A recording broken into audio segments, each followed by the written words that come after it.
Mga idol at kabayan, breaking news sa mga nagtatanong kung nasaan na ang Amerika. Nako, China nagulat sa ginawang pag-operate ng isang eroplano ng US Navy doon mismo malapit sa Ayungin Shoal. Naghulog ng mga sonaboy ang eroplano ng Amerika upang madetect ang anumang mga moving objects tulad ng submarine sa ilalim ng karagatan ng South China Sea at West Philippine Sea. Matapos ang nangyari noong 17 ng Hunyo sa BRP Sierra Madre, sunod-sunod ang pagdating ng mga military assets ng Amerika na sa Pilipinas na din ang flagship ng US 7 Fleet kung saan armado ito ng makabagong mga kagamitan, isang pagpapakita ng solidong pagkakaisa ng Amerika at Pilipinas. Dagdag pa dito, ayon sa nakalap nating impormasyon, magsasagawa ng maritime drill ang Pilipinas at Amerika sa West Philippine Sea. Ipinakita naman ng Amerika sa pamamagitan ng kanilang 5th generation fighter jet ang pagwasak sa target sa West Philippine Sea at kung paano kumuha ng pahintulot ang US Marines sa Philippine Marines. Monster ship ng China umabot hanggang Panatag Shoal matapos makita sa dark vessel detection technology na ipinagkaloob ng Canada sa Pilipinas.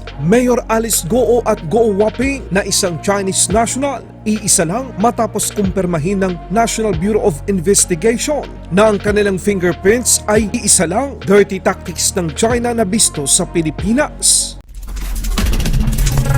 Sa mga nagsasabing nasaan na ang Amerika, China, ipinakita ang isang video kung saan ang isang eroplano na pinapatakbo ng hukbong dagat ng Amerika ay nagsasagawa ng mga operasyon sa West Philippine Sea. Ayon sa Chinese state media, nakita nila na ang isang US aircraft ay naghulog ng isang submarine detector malapit o katabi sa tinatawag nilang Ren'ai-Jiao o Ayungin Shoal. Ang tinutukoy ng China ay ang P-8A Poseidon ng Amerika, isang maritime patrol at reconnaissance aircraft ay naghulog ng sonaboy sa karagatang malapit sa Ayungin Shoal upang hanapin ang submarine ng China. Dagdag pa ng China, ang submarine detector na ito ay nakakapinsala daw sa mga yamang dagat. Well, kung pagsira lang sa yamang dagat ang pag-uusapan, alam naman ng karamihan sa atin na China ang number 1. Takot ba ang China sa ginawang paghahanap ng Amerika sa kanilang mga submarine sa loob ng katubigang nasasakupan ng Pilipinas? Ano kaya sa tingin niyo mga kabayan? Matapos ang insidente sa Ayungin Shoal noong 17 ng Hunyo taong kasalukuyan, agad na nagpadala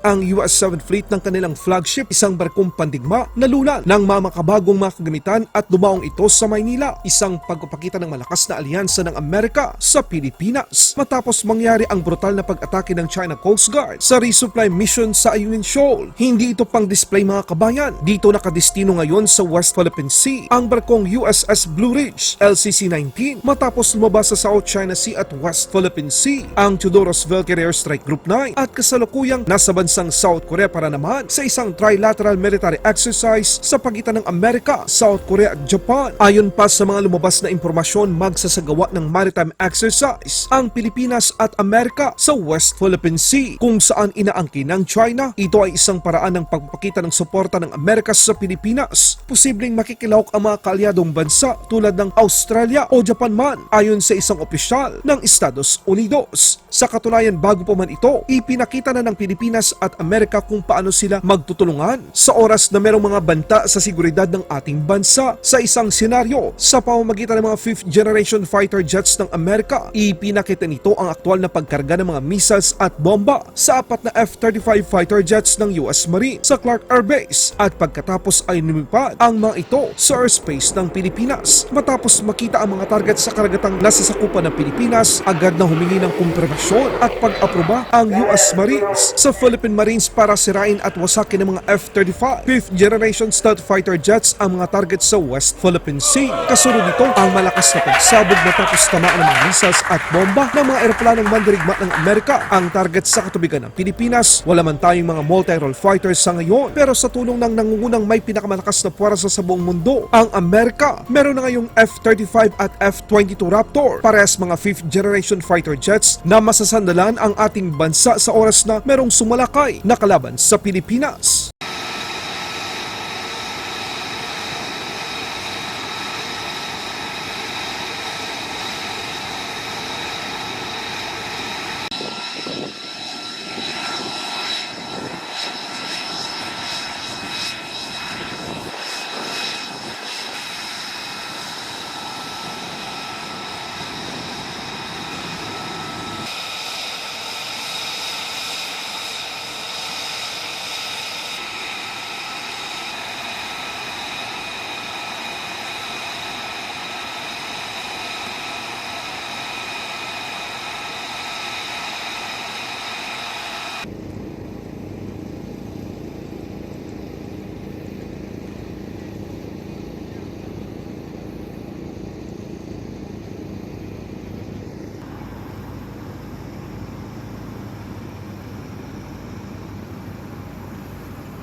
But I need to know that now if we're going to play. So you think they're going to be good? Okay, hold on.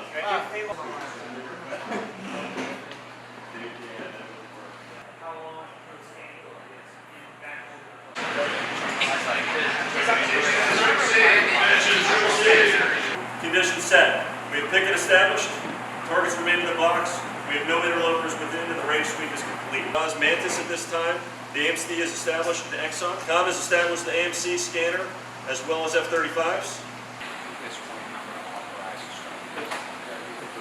Hearing that all the conditions are met, the request for target authority clearance is granted.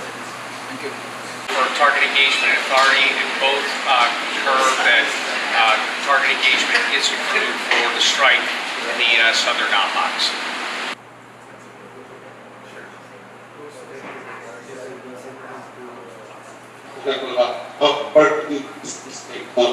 Hindi sila makatama.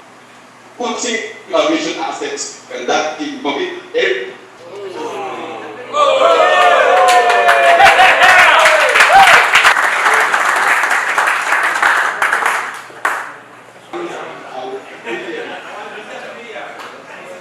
Pilipinas, ipinakita kung paano na-detect ng Philippine Coast Guard ang China Coast Guard 5901, the Monster, na idineploy ito ng China sa Panatag Shoal, Ayungin Shoal, Sabina Shoal, 34 nautical mile malapit sa El Nido, Palawan at hanggang sa Panatag Shoal. Kahit nakapatay ang automatic identification system ng China Coast Guard 5901, kitang-kita pa rin ito ng Philippine Coast Guard sa pamamagitan ng Dark Vessel Detection Technology na ipinagkaloob ng Canada sa Pilipinas. Hindi man sinabi ng China ang totoong misyon ng kanilang pinakamalaking barko, pero ito ay isang pagpakita na kaya nitong pumasok sa katabigang nasasakupan ng Pilipinas kung kailan gusto nila. Breaking news mga kabayan, kinumpirma ng National Bureau of Investigation na magkatugma ang fingerprints ni na Mayor Alice Goo at Goo Waping. Ibig sabihin, kumpirmado na si Goo Waping na isang Chinese national ay nagpapanggap lamang bilang si Mayor Alice Goo. Ngayon, ito ay isang patunay na si Mayor Alice Goo ng Bamban Tarlac ay isang Peking Pilipino. Ito na siguro ang tamang panahon upang igiit nating mga Pilipino na hindi natin gusto na ang namumuno sa atin lalo na sa Bamban ay isang Chino. Ang Pilipinas ay para lamang sa mga Pilipino.